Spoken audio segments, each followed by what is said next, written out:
Sir नमो बुद्धाय जय भीम। नमो बुद्धाय जय भीम। आज जिला बैतूल मध्य प्रदेश में कठिन चीवर दान का कार्यक्रम आयोजित किया गया है, जिसमें आप भी आए हैं।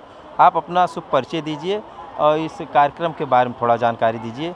क्यों कठिन चीवर दान निकाला जाता है, लोग कठिन चीवर दान क्यों करते हैं? मैं लक्ष्मी प्रसाद मंडलेकर हूँ और शासकीय सेवा से सेवानिवृत्त हूँ। बालाघाट का रहने वाला हूँ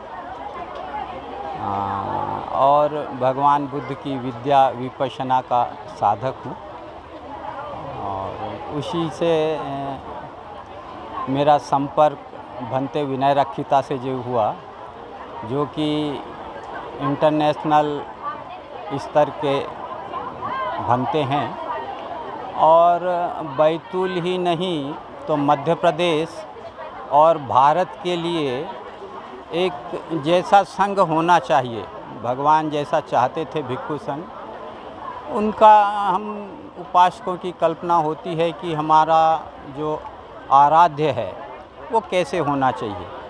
तो उनके जो गुण होने चाहिए वो भंते विनय रक्षिता में हमने देखा और हमारी मुलाकात उनसे कोरोना काल में हुई। कोरोना काल में मुलाकात हुई, उस समय उनको कनाडा जाना था विपश्यना शिविर लेने। तो भंते विनय रक्षिता से ही हमारा सारा जो ये अभियान है, ये कारवा है, भंते विनय रक्षिता के पीछे चलता है। तो मैं संक्षिप्त में उनके बारे में बताना चाहूँगा कि भंते विनय रक्षिता आलोका ट्रस्ट के अध्यक्ष हैं।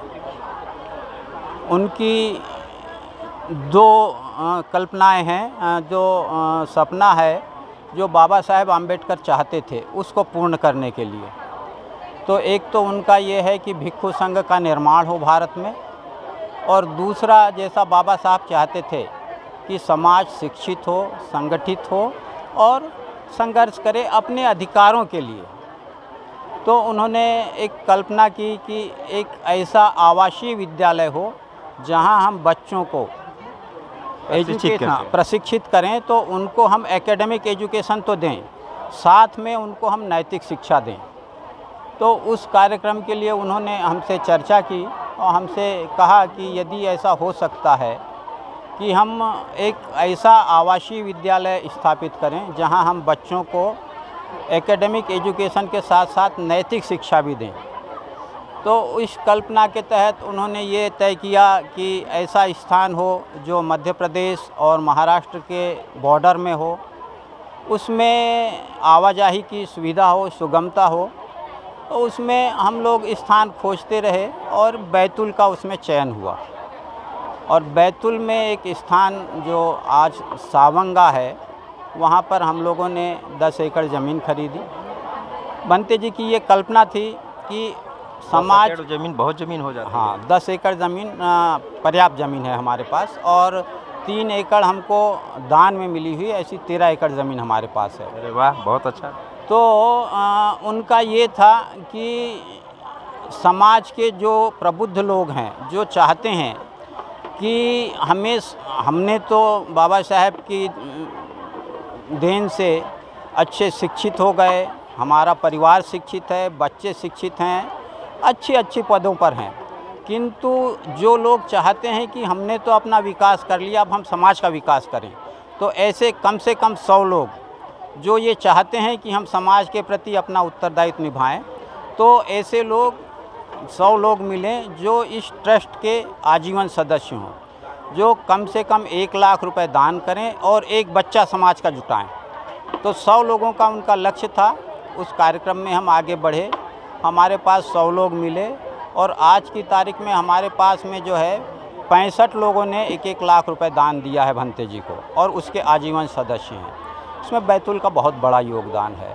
तो ये जो योजना चल रही है हमारी, हमने बैतूल के ब्लॉक में और मध्य प्रदेश के भी ब्लॉक में भंते जी के कार्यक्रम आयोजित किए, जिसमें सत्य अन्वेषण शिविर, यदि आप लोगों ने सुना हो तो वो आयोजन होते थे और उसमें भंते जी जागरूकता ला रहे हैं। भंते जी इंटरनेशनल बुद्धिस्ट काउंसिल संघ के मेंबर हैं, विपश्यना के आचार्य हैं, भिक्षु आचार्य हैं। जिनको पूज्य सत्यनारायण गोयनका जी द्वारा विशेष रूप से नियुक्त किया गया है। तो भंते जी इन 2 कामों में लगे हैं। उसमें चूँकि वर्षावास भिक्षु संघ का यहाँ हो और सारे बैतुल वासियों की ये इच्छा थी कि बैतुल में भंते जी का वर्षावास हो, तो चाहते तो हम ये थे कि सावंगा में ही हो, लेकिन सावंगा में किन्हीं कारणों से नहीं हो पाया।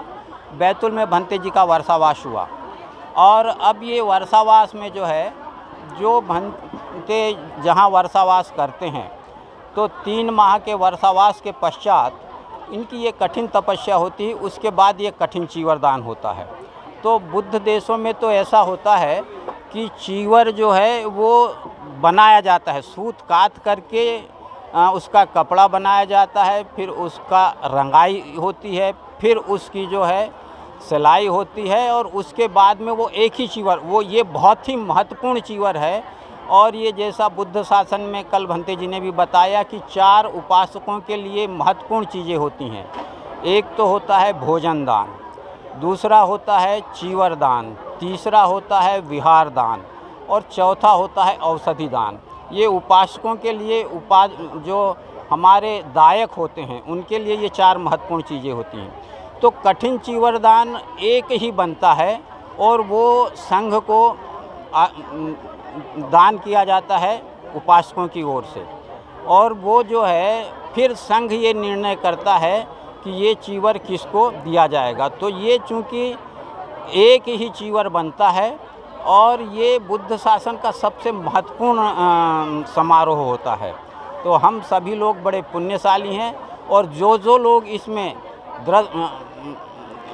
दृश्य रूप पे अदृश्य रूप से जिन की भागीदारी है बहुत ही पुण्यशाली हैं।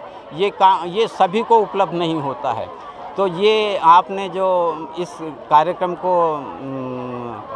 प्रसार कर रहे हैं, आप भी इसमें उतने ही भाग्यशाली पुण्यशाली हैं जितना कि संघ है और हम सारे उपासक। आप इसको जब कभी ऐसा लगता है कि हम किसी कठिनाई में हैं तो इस पुण्य को याद करें। इस पुण्य से आपका कल्याण होगा, समाज का कल्याण होगा, देश का कल्याण होगा। आप सारे लोग सुखी रहें, आप सभी लोग सुखी रहें, स्वस्थ रहें, प्रसन्न रहें। और आपने हमें बोलने का अवसर दिया, हमारे विचार सुने, ये बहुत ही मतलब कल्याणकारी है। और हम चाहते हैं कि आप सभी विपश्यना साधना करें। जब तक हम चित्त को निर्मल नहीं करेंगे, आपने देखा होगा भंते जी ने 3 बातें करी। सबसे पहले कहा कि आपको शील लेना है और फिर समाधि का अभ्यास करना है। जब तक समाधि नहीं होगी, शील नहीं होगा, प्रज्ञा नहीं होगी। और भगवान बुद्ध की शिक्षा जो है शील समाधि प्रज्ञा पर ही टिका है। तो भंते जी का ये अभियान है, इसमें हम सारे लोग लगे हैं। बैतुलवासी बहुत पुण्यशाली हैं। बैतुल ही नहीं तो मुझे लगता है कि शायद मध्य प्रदेश में ये पहला कार्यक्रम होगा। तो आपको नमो बुद्धाय, जय हिंद। अभिनंदन। साधु साधु साधु।